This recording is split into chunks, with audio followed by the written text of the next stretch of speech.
Hello friends, আজকে আমি mango pudding বানাবো। তার জন্য আমি দুটো আম নিয়ে নিয়েছি। এখন এগুলোর খোসা ছাড়িয়ে আমি ছোট ছোট পিস করে নেব। আমি ছোট ছোট করে পিস করে নিয়েছি।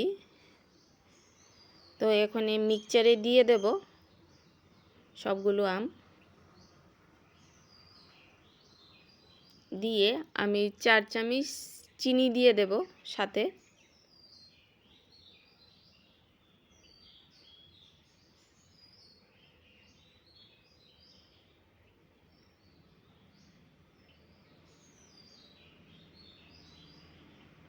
এখন মিক্সচার করে নেব।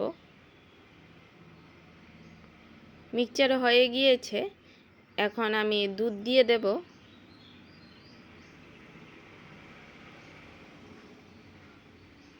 দুধ দিয়ে হালকা একটু নুন দিয়ে আবার মিক্সচার করে নেব।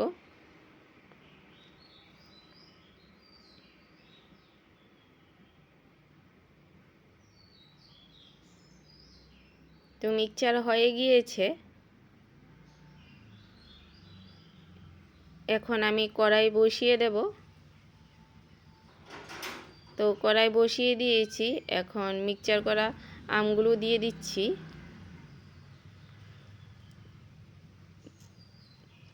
দিয়ে লো মিডিয়ামে আমি নাড়াতে থাকব।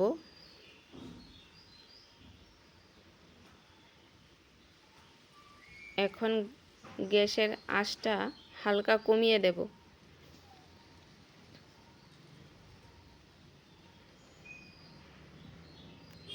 তো এখন আমি গ্যাসটা বন্ধ করে দেব। হালকা একটু ঠান্ডা হবে।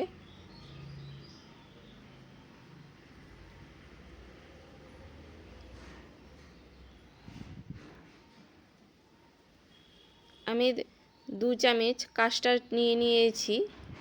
তো এখন জল মিশিয়ে নেব কাস্টার্ডগুলোকে।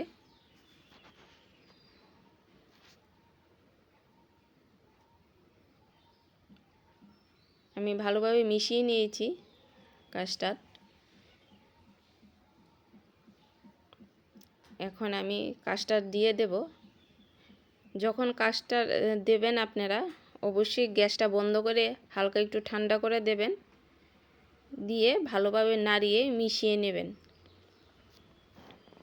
তো আমি ভালোভাবে নাড়িয়ে মিশিয়ে নিচ্ছি সবগুলোকে।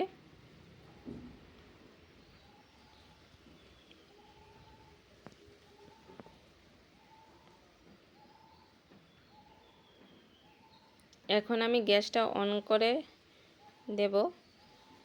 মেশানো হয়ে গিয়েছে।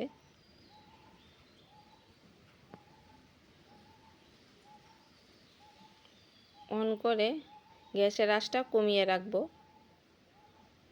তো হয়ে গিয়েছে।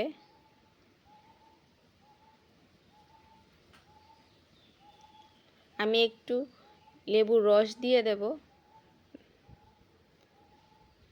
তাতে ফ্লেভারটা ভালোই আসে।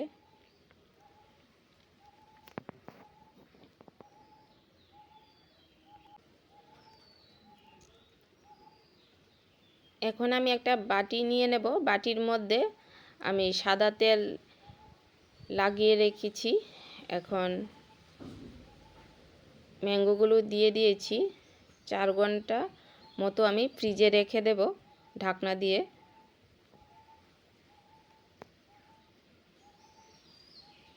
চার ঘন্টা হয়ে গিয়েছে। এখন আমি ফ্রিজ থেকে বের করে নিয়েছি।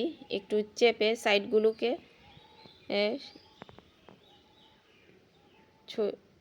ছাড়ার জন্য ঠিক করেছি। এখন উল্টে দেব।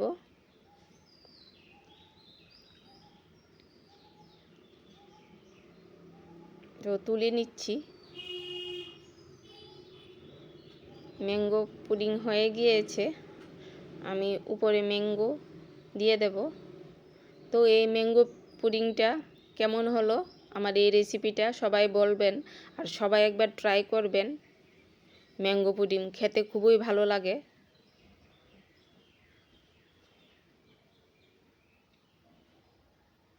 সবাই ভালো থাকবেন। সবাইকে ধন্যবাদ।